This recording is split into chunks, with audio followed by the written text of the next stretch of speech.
नमस्कार दोस्तों, स्वागत है आपका हमारे YouTube चैनल जीके मेकर्स पर। दोस्तों, इस वीडियो के अंदर हम राजस्थान की सामाजिक व्यवस्था से रिलेटेड 20 इंपॉर्टेंट क्वेश्चन कवर करने वाले हैं। वीडियो बहुत ही छोटा सा होने वाला है, तो वीडियो को कंप्लीट जरूर वॉच कीजिएगा क्योंकि आपके आने वाले सभी एग्जाम्स के लिए काफ़ी इंपॉर्टेंट क्वेश्चन हैं ये।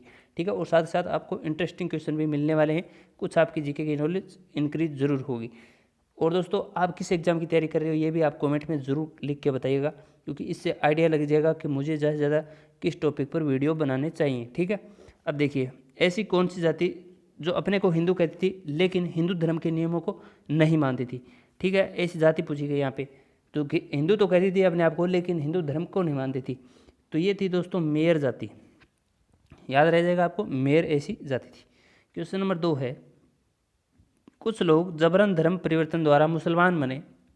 ऐसे मुसलमान फतेहपुर झुंझुनू यानी शेखावटी चूरू क्षेत्र में क्या कहलाए थे? तो ये कायम खानी के नाम से इन्हें जाना जाता है।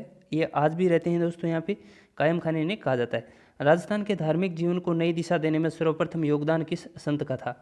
ठीक है, क्वेश्चन अगर दोस्तों समझ में नहीं आया तो आराम से वीडियो को पॉज करके पढ़ लीजिएगा। तो यहाँ पे एक बार मैं दोबारा पढ़ देता हूँ। राजस्थान के धार्मिक जीवन को नई दिशा देने में सर्वप्रथम योगदान किस संत का था? यहाँ पे राइट आंसर होगा धन्ना जी। ठीक है, बढ़ते हैं क्वेश्चन नंबर 4 पर। क्वेश्चन नंबर 4 है, जरा ध्यान से सुनते हैं। मध्यकालीन भारत में मुस्लिम शासन काल में हिंदू समाज में फैली बुराइयों को मिटाने के आंदोलन के प्रवर्तक राजस्थान में रहे हैं। तो ये दादू दयाल जी इसका सही जवाब होगा। ये मुस्लिम शासन काल में हिंदू समाज में जो बुराइयां फैली थी उनको मिटाने के एक आंदोलन के प्रवर्तक थे ये दादू दयाल जी। प्रश्न नंबर 5 है, इसको थोड़ा ध्यान से पढ़ते हैं। सती होने वाली स्त्री कई बार आदेश देती थी अपने परिवार को, जिसकी पालना करना उसके परिवार को अनिवार्य होता था। ठीक है, क्वेश्चन समझ में आ गया होगा। जब स्त्री सती होती थी उस टाइम कोई आदेश देती थी उस परिवार को, और उस परिवार को इस आदेश की पालना करना भी अनिवार्य होता था। लेकिन इस आदेश को वैसे दोस्तों कहा क्या जाएगा? ठीक है, तो कहा जाएगा इस आदेश को अणक। ठीक है, याद रखिएगा, अणक कहा जाता था। 1860 ईस्वी में सती प्रथा अवैध घोषित की गई। जगह पूछी गई, उदयपुर में घोषित की गई थी 1860 में राजस्थान के अंदर। आगे देखिए, क्वेश्चन नंबर 7 है, जयपुर रियासत में सर्वप्रथम दास दासी खरीदने की परंपरा को एक इश्तिहार जारी कर कब प्रतिबंधित किया गया था? कुल मिलाकर बंद करने की बात है यहाँ पे। 16 फरवरी 1847 को यहाँ पे इसको बैन किया गया था यहाँ पे जयपुर के अंदर। अब देखिए क्वेश्चन नंबर 8 है। क्वेश्चन नंबर 8 क्या कह रहा है दोस्तों?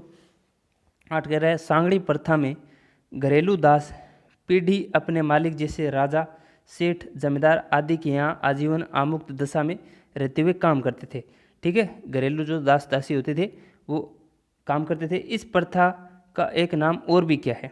ठीक है, इस प्रथा का यहाँ पे नाम पूछा गया। और दोस्तों, क्वेश्चन नहीं समझ में तो आराम से वीडियो को पॉज कर लीजिएगा, उसके बाद में पढ़ लीजिएगा और फिर इसका आंसर लगा के देख लीजिएगा। तो उसे दोस्तों हाली प्रथा कहा जाता है। अगर मैं बार बार क्वेश्चन पढ़ूंगा तो आप भी बोर हो जाओगे।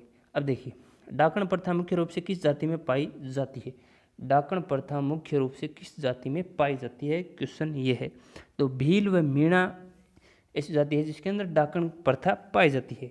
ठीक है, और अब देखते हैं क्वेश्चन नंबर हमारा 10। सन 1834 में कन्यावध को गैर कानूनी घोषित करने का श्रेय किस रियासत को है?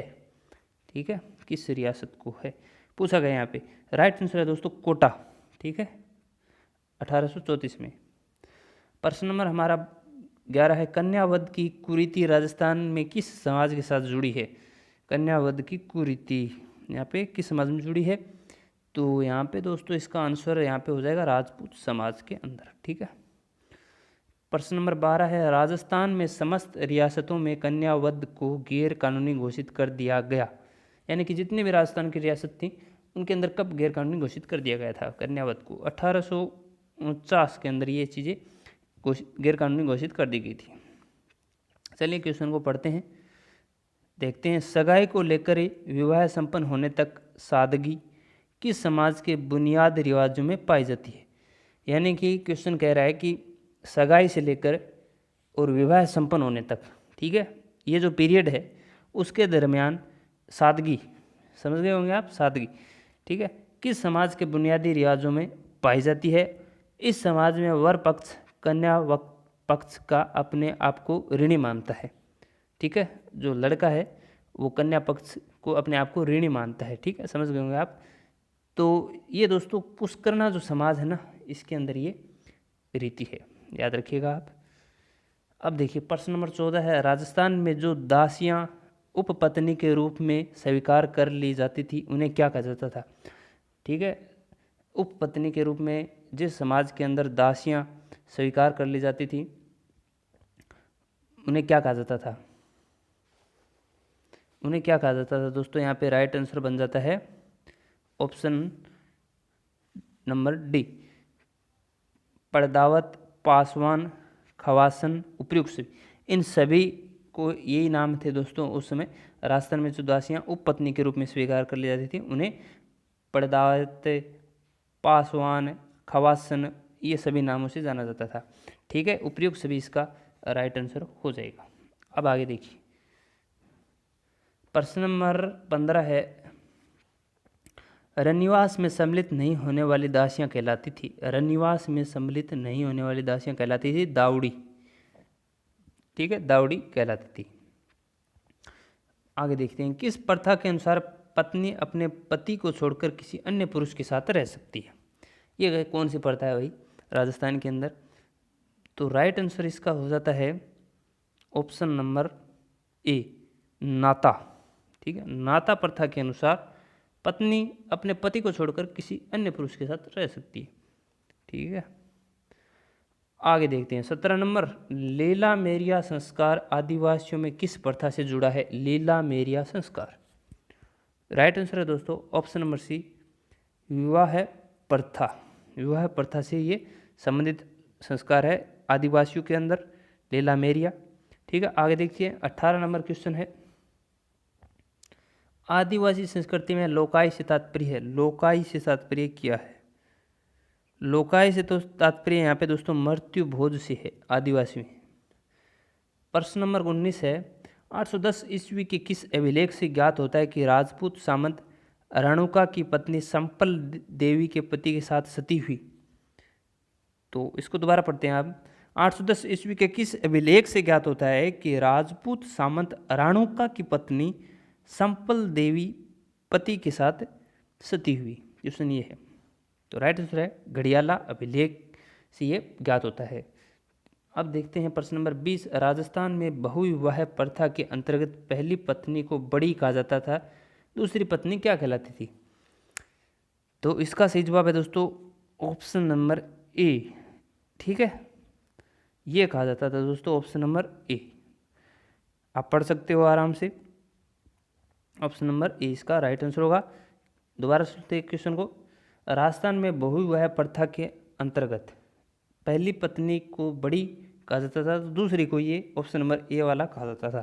ठीक है, अब देखिए बेटी के पहले जापा होने पर, जापा आप सभी जानते हुए, ठीक है, गांव वगैरह में रहते तो आप सभी को पता हुआ, किसी महिला की डिलीवरी होती है उसी को जापा कहते हैं। तो बेटी के पहले जापा होने पर पीहर वाले उसे और उसके संबंधियों को अपने घर आमंत्रित कर भेंट देते हैं, जिसे कहा जाता है, क्या कहा जाता है। तो दोस्तों इसे कहा जाता है कोथला। ठीक है, कोथला कहा जाता है। और अलग अलग क्षेत्रों में अलग अलग नाम है, लेकिन जब राजस्थान जीके पे ये क्वेश्चन आए तो मेनली इसी को इम्पोर्टेंस दिया गया है, कोथला वर्ड को। अलग अलग क्षेत्रों के हिसाब से अलग अलग नाम होते हैं, लेकिन आपको कोथला याद रखना है। ठीक है, आगे देखिए प्रश्न नंबर 22 है, प्राचीन राजस्थान में वर्ण व्यवस्था आधारित थी। वर्ण व्यवस्था यानी कि जो जाति की व्यवस्था थी वो कर्म पे आधारित थी, या नीति पे, या संस्कृति पे, या धर्म पे। ये दोस्तों आंसर है इसका कर्म पे, कर्म पे आधारित थी। ठीक है, जो कृषि का कार्य करता है उसको जमींदार जाट बना दिया गया, और जो युद्ध का काम करता है, देश की रक्षा का काम करता है, उसे क्षत्रिय, ठीक है, यानी कि राजपूत। और जो लकड़ी का काम करता है उसे खाती बना दिया गया, और जो घड़े का काम, मिट्टी का काम करता है उसे कुम्हार बना दिया। इसलिए सभी जातियाँ कर्म पे आधारित थी। और ठीक है दोस्तों, ये 22 क्वेश्चन थे दोस्तों, जो कि हमारी सामाजिक व्यवस्था से रिलेटेड क्वेश्चन थे। अगर क्वेश्चन अच्छे लगे तो दोस्तों वीडियो को ज़्यादा से ज़्यादा शेयर कीजिएगा और लाइक कीजिएगा। ठीक है दोस्तों, मिलते हैं नेक्स्ट पार्ट में, और कमेंट कीजिएगा कि आप किस एग्ज़ाम की तैयारी कर रहे हो। ठीक है दोस्तों, बेस्ट ऑफ लक।